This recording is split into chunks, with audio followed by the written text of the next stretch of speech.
question really is, can Childish Gambino be the woke dude that he clearly appears to be in This Is America, and you admire him and love him while knowing he has children with a woman who's not black? Excuse me, internet? I'd like to file a complaint. Thank you. So, as your cultural hall monitor, I need to say a few words about this issue because it affects me. It has affected me personally. The last time I dated someone outside of my race, I got a lot of flack. I got a lot of heat for it. And quite frankly, part of me was a little bit offended. Part of me was offended because the accusation here is that I have some kind of a preference for a particular race. But another part of me did appreciate the attention. It's very flattering because there's a lot of guys out there that date outside their community, and then their own community is like, you know what?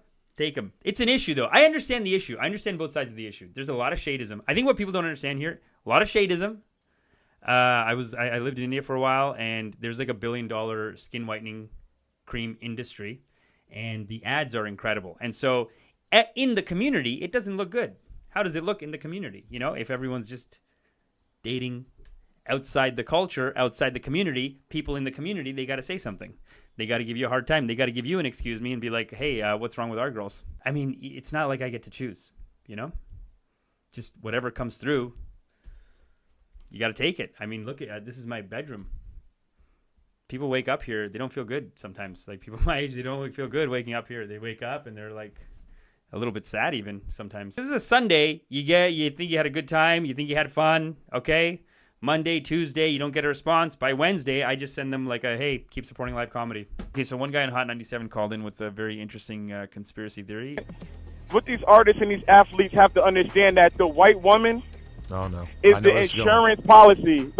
She's the insurance policy for the white man. No disrespect. But the moment these people make all this money, you got to understand that they're looking at the black man as somebody that is going to make money. We're going to give you this loan. But the moment you die, okay, we need that insurance policy to get our money back at least to a percent to get the money back into our neighborhood. That's quite the conspiracy theory. I mean, this guy, people think like this. People think that like, okay, we gave him a show on FX. He's all rich now. Person of color getting rich. We got to get the money back on our team.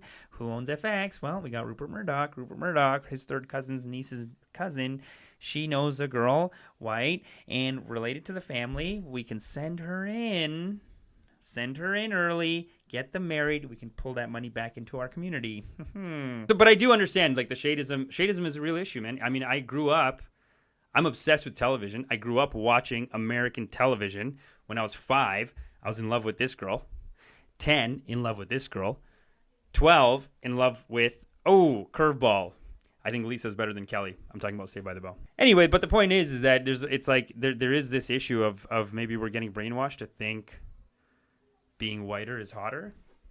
And it's a legitimate issue. It's an issue in the community. It's an issue that we need to talk about. But also, you got to keep in mind, look, you just got to take what you can get. Like, when I was in my 20s, my parents wanted, like, brown, our culture, our religion, our caste even, right? But when you hit the 30s, gay, white, they don't care anymore. They'll take what they can get. And that's how you negotiate. Love and marriage is a political decision. And most people here don't realize that for most of the world it is, and for most of history it has been. I never realized it either until I lived in India for 2 years. And marriage, it's like Game of Thrones, man. It's like Victorian stuff. Like Brown is like the new Victorian. It sounds intense, but I remember I had an uncle come from India like a couple of years ago, and he was really making me this offer hard. He was like, look, Amish, when you're ready to retire out the game, I don't know how serious these girls are that you're dating here. You know, if they're serious, go for it. You know, he's a very modest guy. He's a nice guy. But he said, if it's just fooling around doing this and that, I don't know, if you're just fooling around. He's like, come to India. We would love to buy you out of this contract. Come to India. We can set you up. You can pull a family out of poverty. That's what he was telling me. He's like, Amish, you can pull a family out of poverty, a whole family. They won't care that you're like a comedian and, you know, this is what your bedroom looks like. They won't even care. When you're ready to retire out the game, we got a fantastic benefits package waiting for you in India. We got a fantastic retirement package, gold Rolex, all the fixins, okay? When you're ready to hand in your badge. Because you have to teach your son loyalty to his community. European Jews do it. Arabs do it, Chinese do it, we're the only people who feel anxious and ambivalent about telling our black boys that you better love and marry a black woman. Man, Dr. Umar Johnson, very intense. It's very interesting. It's like one of those things that you don't want to think about, but if you live anywhere else for a while, you realize that it's a pretty political decision. I mean, America, we have this luxury of being about ourselves and being an individual, but in most societies, in most cultures, and historically, like the marriage is like this political thing where you align two different families. And the Childish Gambino thing, I mean, he was already in love with her, had the kid. What are you going to do? Get rid of the kid now? And just be like, hey, sorry, bad optics. How does that look in the community? Think about that. Get rid of these kids now? Oh, I'm going to just get rid of I'm not going to take care of my own kids. How does that look in the community? That's how far you have to go. That's how far this goes. Do you want to go down this road? You got to go all the way down. You got to go full Dr. Umar Johnson, I think.